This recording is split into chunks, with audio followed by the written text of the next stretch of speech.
The security chief came before the commander with a grave and stony look, but the commander could detect a faint tremor of anxiety. "What is it?" the commander asked. The chief folded his hands in front of him. "There appears to have been a stowaway with the last ore shipment. A human." "A human?" the commander said, raising an eyebrow. "Did you capture it?" The chief looked straight ahead. "Not yet." "So there's a human stowaway wandering the ship somewhere?" The chief nodded. "A human female. We spotted it on one of the security cameras, but by the time our unit arrived, it had vanished." The commander threw his hands up and let out an exasperated sigh. "A female human? Great. That's just great." "We'll capture it," the chief said reassuringly. "The females are the worst," the commander said. "They're smart, clever, and relentless. You have to find it, and soon." "Yes, Commander," the chief said with a bow. The chief's usual stoic demeanor had cracked, and a tentative anxiety shone through. The commander could see it in the chief's trembling bow. "Report," the commander said. "The human," the chief replied. "We located it, but..." "But?" the commander pressed. "Well, it's small and fast. My officers located it in an aft storage deck, and they fired on it but missed. It appears to have escaped into the ventilation network." The commander glared at him. "Have you ever dealt with a human before?" he said. "Well, no, but..." "So you don't know what happens when you try to kill them, but screw up?" The commander crossed his arms, staring intently at the chief. "You haven't watched a single human film? Die Hard? Independence Day?" The chief slowly shook his head.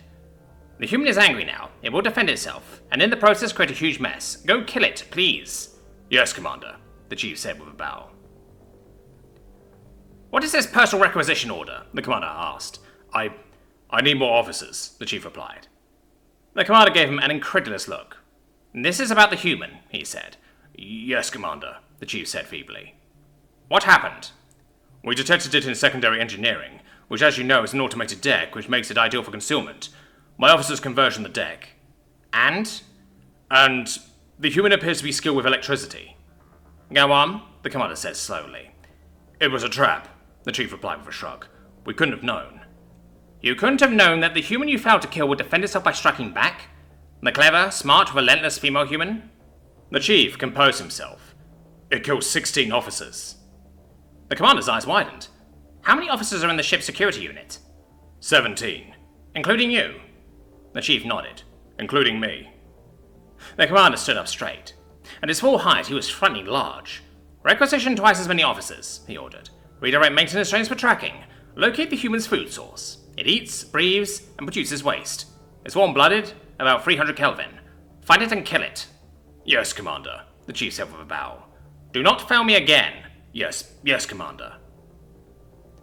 "What's happening with the lights?" the commander bellowed. He looked around at the flickering displays. The overhead illumination flashed in random patterns.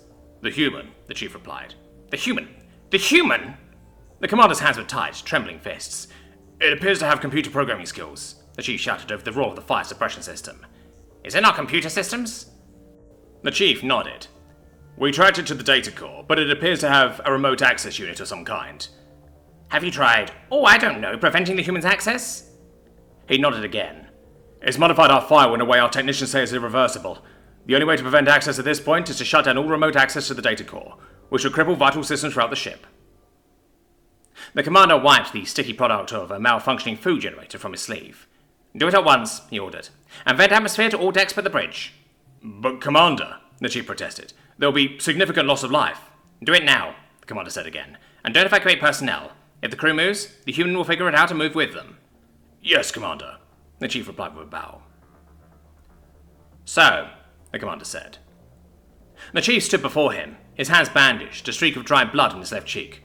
"We couldn't have known," he said. "Explain to me exactly what happened," the commander replied. "And please, spare no detail." "We shut down remote data core access as you ordered and vented atmosphere. We donned our spacesuits and ventured into the lower decks. The only things moving were the maintenance drones." "I see. Continue." "Well, Commander, as you know, in the event of catastrophic failure, the drones work autonomously to rectify the situation. We were unaware that they were compromised." "Compromised? How?" "It appears that the human injected malicious code into the root of the maintenance server, which then distributed that code. When the drones switched into autonomous mode, the code was activated." The commander stared grimly at the chief. "Continue." "The code instructed the drones to build a direct shunt of our oxygen reserves to Deck 49, which is the automated drone maintenance facility. When we breached the deck, we had no idea it was flooded with oxygen. That's when a maintenance drone activated his plasma torch. The commander glanced at one of the few working displays on the bridge, shaking his head at the image of a gaping hole in the starboard side of the ship, debris still streaming into space. How many crew are still operational? The chief counted on his fingers. 20. The commander looked around. There are 20 bridge crew. This isn't the bridge crew, the chief replied. This is the entire crew. The commander let out a loud sigh. He gestured to the crew. Everyone, check your sidearms, seal the bridge doors. The human pest has no atmosphere and no food. We will starve it out. The food generators are offline, the chief said nervously. Environmental controls are compromised as well. The carbon dioxide scrubbers are working at a fraction of optimal efficiency.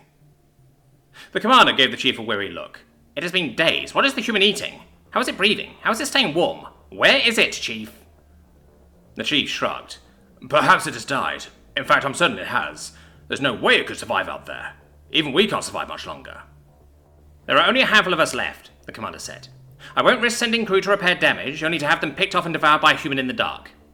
He entered the passkey into the command console, and in a somber voice announced, All hands, abandon ship. The ship let out a long metallic moan as the crew made their way to the escape pods. The entire craft seemed to shift and buckle around them.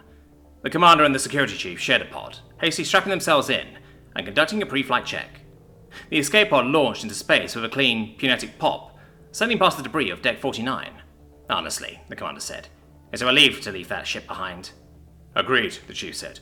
The human can have it, I just want to go home. The commander gave a nod as he opened the supply locker. Oh, he said. Commander? I know what the human was eating. He gestured towards the supply locker. The rations were gone. The chief turned to the pod's command console. Fuel capacity is at 6%, he said meekly. That's how it was staying warm. And oxygen? The chief stared at the console. 2%, he said quietly. The commander looked out the aft port.